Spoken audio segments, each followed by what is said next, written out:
एक lower middle class का लड़का शॉर्टकट के चक्कर में, जल्दी अमीर बनने के सपने के चक्कर में किस तरह से एक अपराध की दुनिया में फंस जाता है जिससे बाहर निकलना नामुमकिन हो जाता है।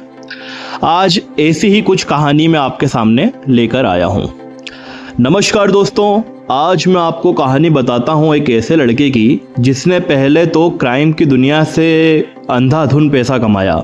फिर एक दिन आप जानते हैं अपराध की शरण कहाँ होती है। अपराध को कितनी भी शातिरता से किया जाए लेकिन अंजाम सिर्फ और सिर्फ जेल होता है। तो चलिए शुरू करते हैं। एक मिडिल क्लास फैमिली है जहाँ पे एक लड़का रहता है मोहित नाम का। मोहित की माताजी जो हैं वो स्कूल में टीचर हैं, साथ ही पिताजी एक प्राइवेट सेक्टर में नौकरी करते हैं। एक सामान्य जीवन ये लोग जी रहे हैं। जैसे तैसे मोहित जो है, उसके जो दोस्त थे या उसका जो सर्कल था उसमें काफ़ी रिच और अपर क्लास लोग थे जिनसे मोहित हमेशा प्रभावित होता रहता था। कभी किसी का फ़ोन देख के, किसी की बाइक देख के, किसी का घर देख के, इस तरह से। इन सब के बीच एक अच्छी बात थी, वो था मोहित का दोस्त समीर। समीर भी एक लोअर मिडिल क्लास से ही था, लेकिन वो ईमानदार था। उसके पास जो भगवान ने उसे दिया था उसमें संतोष करने की आदत थी। जैसे जैसे मोहित बड़ा होता है उसकी अमीर बनने की चाह बढ़ती जाती है। बोलते हैं ना, लालच हमेशा बढ़ता है, घटता नहीं है। अब होता है कि वो तमाम ऐसी चोरी और लूट की खबरें पढ़ता था जिसमें वो देखता था कि एक ही दिन में कैसे करोड़ों रुपए और लाखों रुपए लूटे गए। बस फिर क्या था, इन्हीं सब से प्रभावित होके उसने भी यही निर्णय किया कि अगर जल्दी अमीर बनना है तो चोरी और डकैती का ही सहारा लेना पड़ेगा। इसी सोच से उसने सबसे पहले उसके मोहल्ले के एक अमीर व्यक्ति से सक्सेना जी रात में उनके घर में चोरी करी। जो भी सामान उसे पसंद आया, परफ्यूम, बेल्ट, ज्वेलरी, जो भी था उसने चोरी कर ली। लेकिन होता यह है ना कि जब आप कोई गलत कदम उठाते हैं तो आपके मन में ही आपकी आवाज़ आपको सतर्क करती है। उसके साथ भी ऐसा ही हुआ। उसका हृदय कांप रहा था, लेकिन आखिरकार उसे अमीर बनना था तो उसने चोरी को अंजाम दिया। उस दिन तो कुछ नहीं हुआ, उस दिन वो पकड़ा भी नहीं गया। सब कुछ अच्छे से चलने लगा। धीरे धीरे उसके जो हाथ हैं और खुले, उसने चोरियां और चालू कर दी, इस मोहल्ले में, कभी उस मोहल्ले में। अब वो तमाम चीज़ें हासिल कर सकता था जो कि उसे मेहनत करने से हासिल नहीं होती। ऐसे ही करते करते अब उसका लालच भी बढ़ता जा रहा था। वो जो चीज़ें चाहता था, जौन सा फ़ोन चलाना चाहता था वो उसे मिल गया, जौन सी गाड़ी उसे चाहिए थी वो भी उसने हासिल कर ली।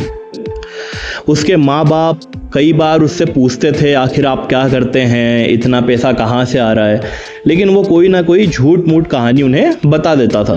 बोलता था एक मल्टीनेशनल कंपनी में मेरी जॉब है जिसके कारण मैं कमीशन के तौर पे अर्निंग करता हूँ।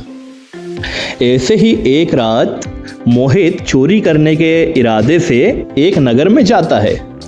वहाँ का जो सबसे धनी आदमी होता है वह उसके घर में चोरी करने के लिए घुस जाता है।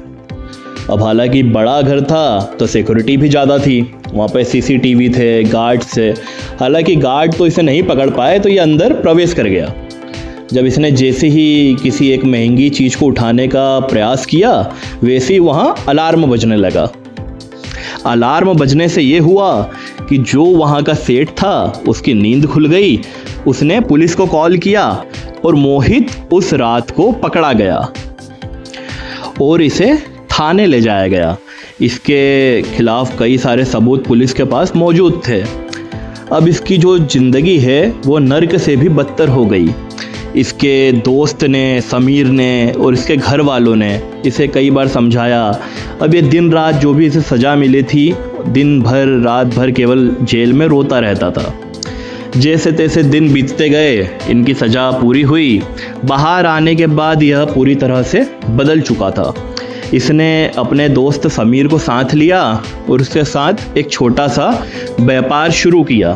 जिसमें धीरे धीरे करके बढ़ोतरी होने लगी और ईमानदारी के कमाए हुए धन में बरकत होती है। तो उसी प्रकार इसका जीवन भी धीरे धीरे आगे बढ़ने लगा। इस कहानी से आपने क्या सीखा? असली खुशी और संतोष केवल मेहनत और ईमानदारी में है। अपराध का रास्ता हमेशा अस्थायी संतोष देता है, लेकिन इसके परिणाम हमेशा गंभीर होते हैं। आजकल के लाखों करोड़ों युवा भी यही सपना देखते हैं कि किस तरह से जल्दी अमीर बना जाए। उसके चक्कर में वो तरह तरह के अपराध की दुनिया में प्रवेश कर जाते हैं। लेकिन उन्हें समझना चाहिए कि किसी भी चीज़ का कोई भी शॉर्टकट नहीं होता है। अगर वो दिल से किसी चीज़ के लिए मेहनत करेंगे तो हो सकता है एक दिन सफल जरूर हो जाए। आपको ये कहानी कैसी लगी कमेंट करके हमें ज़रूर बताइएगा। साथ ही ऐसी ही मोटिवेशन कहानी और अपडेट्स के लिए हमारे चैनल को सब्सक्राइब करना बिल्कुल मत भूलिएगा। Thank you.